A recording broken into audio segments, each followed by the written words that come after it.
சுப்பிரமணியோடு உடன் பணியாற்றிய அனுபவங்கள் நிறைய. அவரும் இந்த தமிழன்பனும் வந்திருக்காங்க. தமிழன்பனும் சுப்பிரமணியும் வந்து பல பேரை சேர்ந்து பண்ணின கிண்டல் இருக்க அது தாங்க எல்லாம் பல பேர் பாஞ்சு ஓடிடுவான். அந்த இந்த இந்த ட்ரௌசருக்கு பேர் என்ன போட்டிருப்பாங்க, பெருமுடாஸ். அதை வந்து தியாகிட்ட மிஸ்டர் பெருமுடாஸ் உங்களுக்கு தெரியுமா, அவர் யாரோன்னு நினச்சிட்டு ஐயோ யாரோ வெளிநாட்டுக்காரனாச்சா எனக்கு தெரியாது அப்படின்னு கிண்டலும் கேலியும் வாழ்ந்த காலம் இது. தியாகிட்ட போய் தியாகு பெரிய படிப்படியில் உண்டு இல்லைன்னு ஆக்குனானோ வந்து இப்போ நம்மளை உண்டு இல்லைன்னு ஆக்கிறதுக்கு சுப்பிரமணியன் பேசுவார்.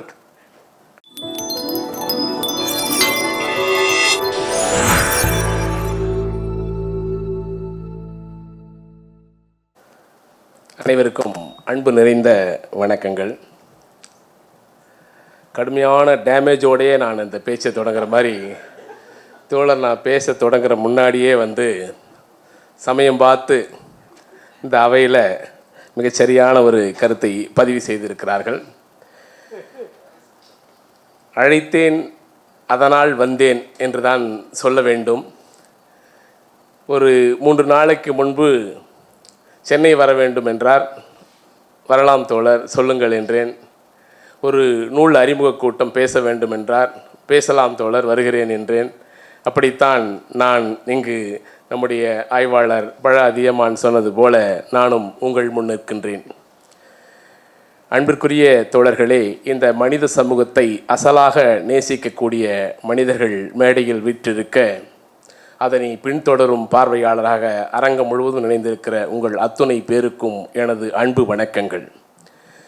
இந்த நூலுக்குள் சென்று என்னுடைய கருத்துக்களை பதிப்பிப்பதற்கு முன்பாக ஒரு 2 செய்திகளை பதிவு செய்ய வேண்டும் என்று நான் விழைகின்றேன். ஒரு மனிதருக்கு ஒரு ஆர்வம் இருக்கலாம், ஒரு தேடல் இருக்கலாம், வேட்கை இருக்கலாம். அந்த வேட்கை எதுவரை என்றால் தன்னுடைய உடல் நலம் பலமாக இருக்கின்ற வரை, பொருளாதார நிலை பலமாக இருக்கின்ற வரை அந்த வேட்கையும் தேடலும் விடாமல் தொடரும்.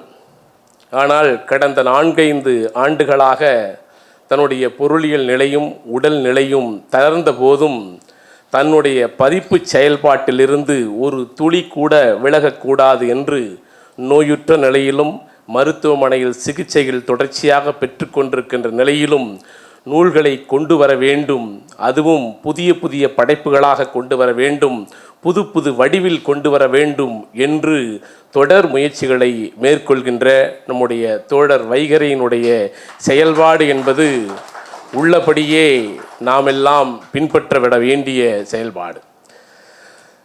புதுவை ரத்னதுரை ஐயாவுடைய கவிதைகளை நாம் அங்கொன்றும் இங்கொன்றுமாக தனித்தனி நூல்களாக வாசித்து கொண்டே இருக்கின்றோம். தேடி தேடி அவர் மொத்தமாக தொகுத்து 1200 பக்கங்களுக்கு மேல் மிகச் சிறப்பான ஆளுமைகளின் முன்னுரையோடு அதை பகுத்து கொண்டு வர வேண்டும் என்ற பணியோடு அவர் எடுத்திருக்கிற முயற்சிகளை எல்லாம் பார்க்கின்ற போது உள்ளபடியே நெகிழ்ச்சியாக இருக்கின்றது.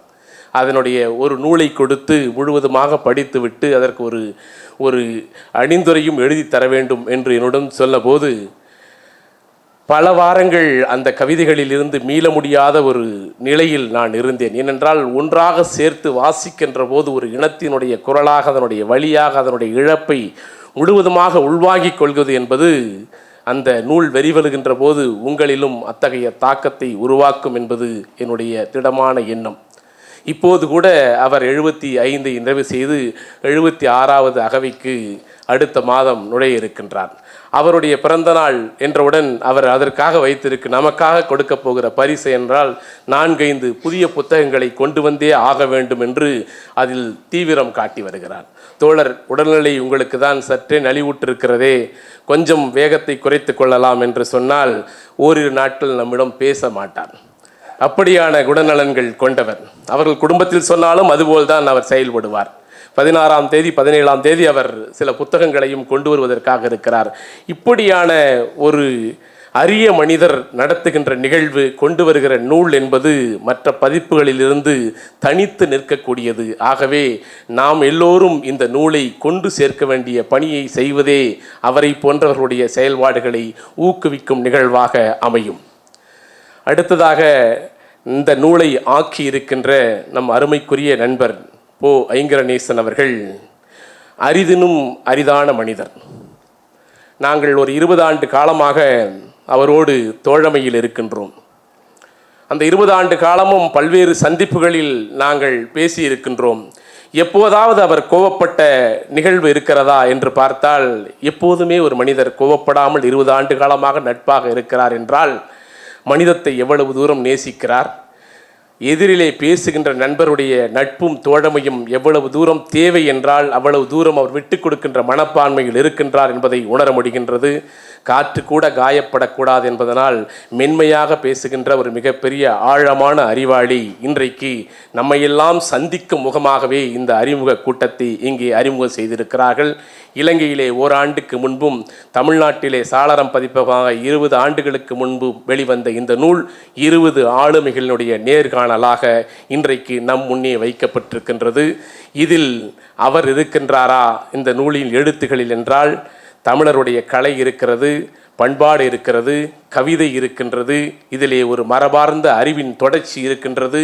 இப்படியாக பல ஆளுமைகள், நாம் படித்து வியந்த பல ஆளுமைகளுடைய செல்ஃப் டிக்ளரேஷன் என்று சொல்லப்படுகின்ற அவர்களுடைய ஐடியாலஜிக்கல் பார்வைகள் முழுமையாக இதிலே பதிவு செய்யப்பட்டிருக்கிறது.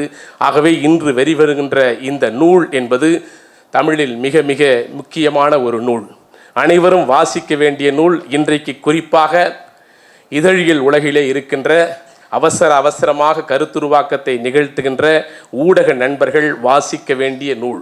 ஒரு நேர்காணலுக்கு செல்வதற்கு முன்பு நேர்காணல் செய்கின்ற அந்த செய்தியாளர் அல்லது அந்த கருத்தாளர் எப்படி தம்மை தயாரித்து கொள்ள வேண்டும் என்பதனை இது போன்ற நூல்களை நாம் படித்துதான் உணர்ந்து கொள்ள முடியும். ஒரு இதழியல் ஆசிரியராக போ. ஐங்கரநேசன் அவர்கள் இதழியல் மக்கள் தொடர்பியல் துறையும் சுற்றுச்சூழல் ஆய்வாளர், செயற்பாட்டாளர், அரசியலில் இருக்கக்கூடியவர் என்றாலும் அவர் தன்னுடைய கல்வியினுடைய பட்டமாக பெற்றது இதழியல் மற்றும் மக்கள் தொடர்பியல் என்ற பட்டத்தை பெற்றிருக்கிறார்கள். ஆகவே அவர் அந்த நேர்காணல் உத்தி என்பதை மிக நேர்த்தியாகவே கையாண்டிருப்பதாக நான் பார்க்கின்றேன். இதழியல் எல்லாம் எவ்வளவு தூரம் இன்றைக்கு வளர்ச்சி அடைந்திருக்கிறது சமூக ஊடகங்களே என்பதை எல்லாம் நாம் அறிவோம். சமூக ஊடகங்களினுடைய வீச்சு என்பதும் அதனுடைய பரவலாக்கம் என்பதும் அது உருவாக்குகின்ற தாக்கம் என்பதும் எத்தகையதாக இருக்கிறது என்பதனை நாம் இன்றைக்கு அறிவோம். ஊடகங்கள் உருவாகிய போது, அச்சு ஊடகங்கள் உருவாகிய போது, அச்சு ஊடகங்கள் பல்வேறு வடிவங்களுக்குள் தன்னை மாற்றிக்கொண்டே வந்தது. உள்ளடக்கங்கள் என்று சொல்லப்படுவது செய்தியாக இருந்தது ஒரு காலகட்டத்திலே. பின்பு பரபரப்பிற்காக அது செய்தியோடு கூடவே வதந்திகளும் சேர்த்து செய்திகள் ஆக்கப்பட்டன. இப்படி பல்வேறு பரிமாணங்களை எட்டிய செய்தி என்பது நேர்காணல் என்ற இந்த வடிவம் எப்போது ஊடகத்துறையிலே அச்சு ஊடகத்திலே வருகை தந்ததென்றால் 19ஆம் நூற்றாண்டிலே தான் முதலாக இந்த நேர்காணல் என்கின்ற ஒரு உத்தி அல்லது அணுகுமுறை வருகிறது. 1839ஆம் ஆண்டு தான் அமெரிக்காவிலே இந்த நேர்காணல் என்ற வடிவமே முதலில் அச்சில் இடம்பெறுகிறது. எப்படி என்றால் அங்கே எல்லாம் கோர்ட் ரூம் என்று சொல்லப்படுகின்ற நீதி பரிபாலன முறையிலே நீதிபதிகளுக்கும் வழக்கிலே ஆஜராகிறவர்களுக்கும் இடையில் கேள்வி பதில் உரையாடல் மூலமாக நீதிபதிகள் தகவலை பெறுவது அவர்களுடைய வழக்காடும் முறையாக இருந்தது. அந்த முறையை, அந்த உத்தியை பயன்படுத்தி முதலாக 1839ஆம் ஆண்டு ஒரு கொலை வழக்கு சம்பந்தமாக, ஒரு கொலை சம்பந்தமாக ஒரு சாட்சியினுடைய நேரடியான ஒரு கருத்துக்களை கேள்வி பதில் வடிவிலே முதலில் ஒரு பத்திரிகையாளர் ஒரு செய்தியாக அதை பதிவு செய்கிறார். அதுதான் முதலில் வந்த நேர்காணல். நேர்காணல் என்ற வடிவம் பின்னாளில் எப்படி வந்ததென்றால் அது கிரைம் நியூஸ் என்று சொல்லப்படுகின்ற குற்றச் செய்திகளுடைய நேரடி வர்ணனைகளை பார்த்தவருடைய சாட்சிகளை எல்லாம் செய்தியினுடைய சுவாரஸ்யத்திற்காக சேர்க்கின்ற முறை இருந்தது. ஆனால் முதலில் 39 தான் ஒரு ஓட்டலில் நடந்த கொலை வழக்கை பார்த்த சாட்சியினுடைய கருத்தை கேள்வி பதிவில் வடிவில் பென்னட் என்பவர் பதிவு செய்கிறார்கள். அதற்கு பின்பு ஒரு சமய தலைவராகவும் ஒரு அரசியல்வாதியாகவும் இருக்கிற பேட்டி 59 வருகிறது. அதற்கு அடுத்து 18வது ஜனாதிபதியாக இருந்த அமெரிக்க ஜனாதிபதியுடைய பேட்டி வருகிறது. இதெல்லாம் வருகின்ற போது இதழியலில் செய்தி என்பது புதிய பரிமாணத்தை எட்டுகிறது. அப்படி எட்டுகிற போது இதழியலில் இருக்கின்ற மற்றவர்களும் பார்வையாளர்களும் கருத்துருவாக்க தளத்திலே இருப்பவர்களும் கடுமையாக இந்த உத்தியை விமர்சனம் செய்கிறார்கள். அது பரபரப்பிற்காகவே சேர்க்கப்படுகிறது, பரபரப்பாக பல செய்திகளை சொல்ல வேண்டும் என்பதற்காகவே இது போன்ற நேர்காணல் உத்திகள் பின்பற்றப்படுகின்றன என்று ஆய்வாளர்கள் இந்த நேர்காணல் உத்தியையே கடுமையாக விமர்சிக்க தொடங்குகிறார்கள். ஆனாலும் மக்களிடையே வழமையான செய்திகளை படிப்பதிலிருந்து இந்த நேர்காணல் என்பது ஒரு புது வகையான வாசிப்பு அனுபவத்தை தருகின்ற காரணத்தினால் அதற்குள்ளே அவர்கள் தங்களை ஈடுபடுத்திக் கொள்கிறார்கள். நேர்காணல்கள் வருகின்ற இதழ்கள் எல்லாம் ஏடுகள் எல்லாம் அதிகமாக மக்களிடம் வரவேற்பை பெறவே இந்த நேர்காணல் என்ற உத்தி என்பது பரவலாக பின்பற்றப்படுகிறது. இன்றைக்கு உங்களுக்கு தெரியும், ஏற்கனவே ஐயா அதிகமானவர்கள் சொன்னது போல இன்றைக்கு விவாத மேடைகள் வரையில் நின்றிருக்கின்ற இந்த நேர்காணல் என்ற உத்தி பல்வேறு பரிமாணங்களை பெற்றிருக்கிறது. அவர் சொன்னது ஒரு சிறு அளவில் மாறுபடுவதற்கு பொதுவாகவே ஒரு பொழுதுபோக்கு வேண்டுமென்றால் இன்றைக்கு விவாத மேடைகளை பார்க்கலாம் என்ற அளவிற்கு ஆகிவிட்டது. ஒரு மகிழ்ச்சியாக இருக்கும். இவர் தோன்றினால் மிக அழகாக இன்னாருக்கு வாதாடி கொண்டே இருப்பார், இவர் தோன்றினால் என்னென்ன கருத்துக்களை சொல்வார் என்று பார்க்கிற போது விவாத மேடைகள் அந்த பரிமாணத்தை எட்டி இருக்கின்றன. இந்த சூழ்நிலையிலே தனித்தனியாக நேர்காணல்கள் எல்லாம் நாம் பல்வேறு நேர்காணல்களை வாசித்திருக்கின்றோம், அதனுடைய தொகுப்புகளை எல்லாம் பார்த்திருக்கின்றோம். ஒரு சேர 20 ஆளுமைகளுடைய நேர்காணல்கள் 97 தொடங்கி 2005 வரையிலான நேர்காணல்கள், ஏறத்தாழ அதற்கும் 25 ஆண்டு கால இடைவெளியிலே வந்திருக்கின்ற இந்த நேர்காணல்கள் எல்லாம் ஒன்றை உணர்த்துகின்றன. நேர்காணல் எடுப்பவர் 1997 தொடங்கி 2005 வரை எத்தகைய நேர்காணல் தருபவர், பேட்டி தருபவர் என்பவர் எப்படியான புலமையை வெளிப்படுத்துகிறார் என்பது இரண்டாவதாக நான் சொல்லவிருக்கின்றேன். இவர் 97களில் தொடங்கி தன்னுடைய நேர்காணலில் பின்பற்றுகின்ற அந்த அறம் என்பது கடைசியாக எடுத்த நம்முடைய அருமை தோழர் KP அரவிந்தனுடைய 2005 எடுத்த அந்த பேட்டி வரையில் அந்த நேர்காணல் எடுப்பதில் நம்முடைய அன்பு தோழர் ஐங்கரநேசனுக்கு இருக்கின்ற ஒரு நேர்மை, ஒரு அறம் என்பது எல்லா ஆளுமைகளிடம் உரையாடுவதிலிருந்து நம்மால் பார்க்க முடிகின்றது. அவர் இந்த ஒரு நேர்காணலுக்காக ஆளுமையை அணுகுகின்ற விதமே சற்று மாறுபட்ட வண்ணம் இருக்கின்றது. அவர் ஏற்கனவே குறிப்பிட்டது போல மிகச் சரியாக மிக நேர்த்தியாக தயாரிப்போடு அவர் நேர்காணலுக்கு சென்றிருக்கிறார். நேர்காணல் செல்லுகின்ற முன்பு அவர் சந்திக்கின்ற ஆளுமைகள் எல்லாம் 20 ஆளுமைகளில் திரைத்துறையை சார்ந்தவர்கள், கலைத்துறையை சார்ந்தவர்கள், ஓவியத்துறையை சார்ந்தவர்கள், கவிதையை சார்ந்தவர்கள், கணினித்துறையை சார்ந்தவர்கள், அதே போல பின்னால் ஒரு களத்தில் இருக்கின்ற போராளிகள், இப்படி அவருடைய பேட்டி என்பது, அவருடைய நேர்காணல் என்பது பல்வேறு தளங்களில் நகர்ந்து கொண்டே இருக்கின்றது. அப்போ ஒரு பேட்டியிலும் ஒவ்வொரு நேர்காணலிலும் அவர் ஏதோ ஒரு செய்தியை புலப்படுத்தி கொண்டே இருக்கின்றார். ஒவ்வொரு ஆளுமை குறித்தும், இந்த 20 ஆளுமைகள் குறித்தும் 19 பேர் ஏற்கனவே படித்தது, புதிதாக 20 என்றாலும் 20 ஆளுமைகளிலிருந்து ஒரு நுட்பமான செய்தியை நம்மால் உணர்ந்து கொள்ள முடிகின்றது.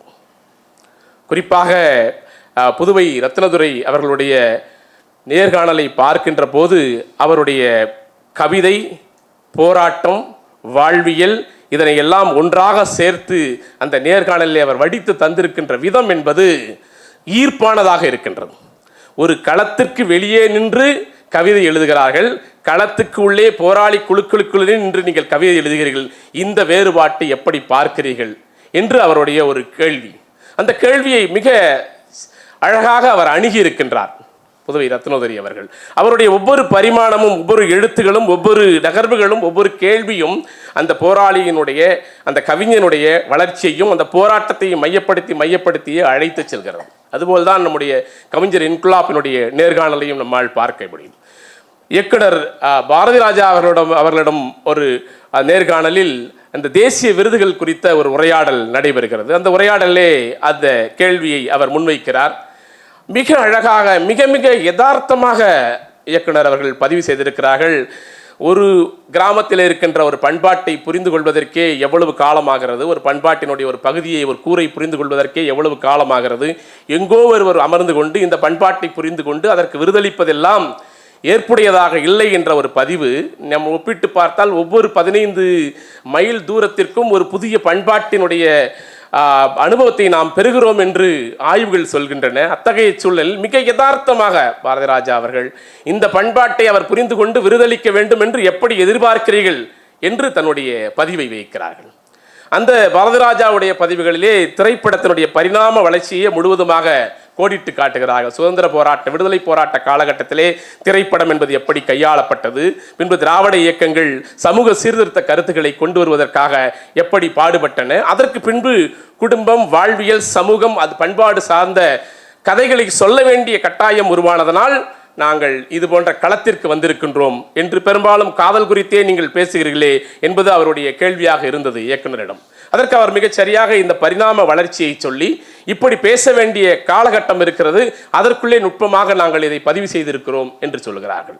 அதே போல அவருடைய இன்குலாப்புடைய கவிதைகள், கிபி அரவிந்தன் அவருடைய நேர்காணலை படிக்கின்ற போது அவரை பலமுறை சந்தித்தவன் என்ற முறையில் இவ்வளவு ஆழமான செய்திகளை அவர் தருவார் என்று அவருடைய அரசியல் பயணத்தை ஈரோஸில் இருந்த காலகட்டம், அதற்கு பின்பான அவருடைய பரிணாம வளர்ச்சி, அங்கே புலம்பெயர்ந்த தமிழர்களிடையான அவருடைய பங்களிப்பு என்பது குறித்தெல்லாம் விரிவாகவே அவர் பதிவு செய்கிறார்கள்.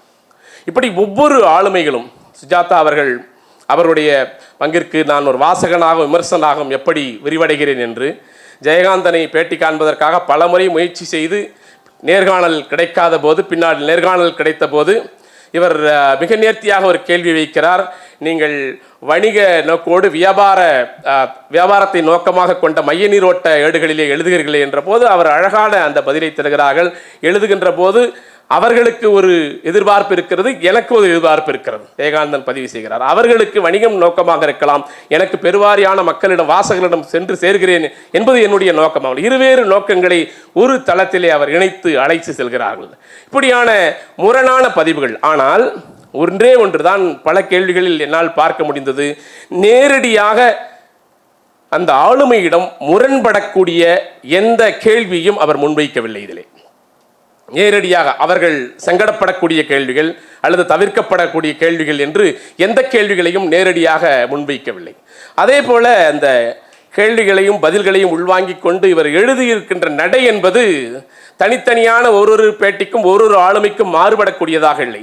ஒரு தடை நேர்காணல் எழுதுவதற்கென்றே ஒரு நடையை இவர் இதிலே உருவாக்கி இருக்கிறார்கள். புது புது சொற்களை இதிலே அவர் கையாண்டிருக்கிறார்கள். சின்ன சின்ன வாக்கியங்களிலே அதை கட்டமைத்திருக்கிறார்கள்.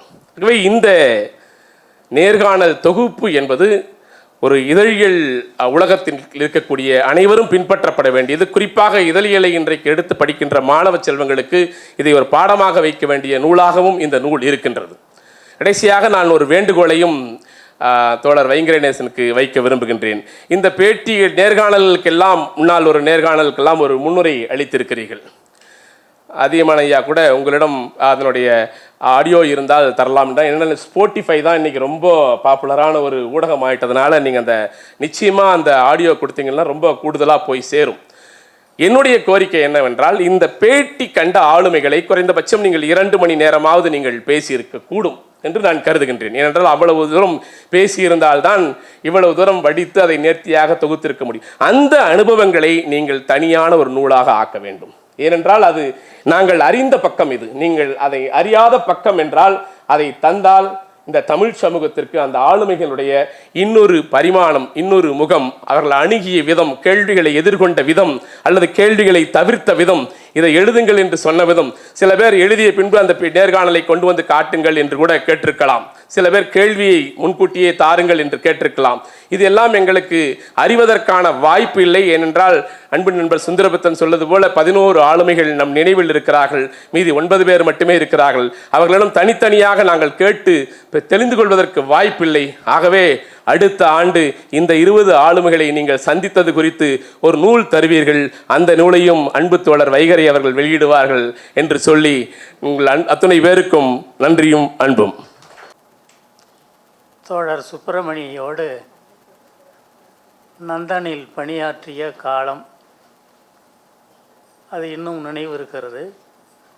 தமிழன்பனும் இங்கே இருக்கிறார், நந்தனில் பணியாற்றியவர். ரொம்ப ஆண்டுகளுக்கு பின்னாடி தமிழன்பனை பார்ப்பதில் பெரும் மகிழ்ச்சி.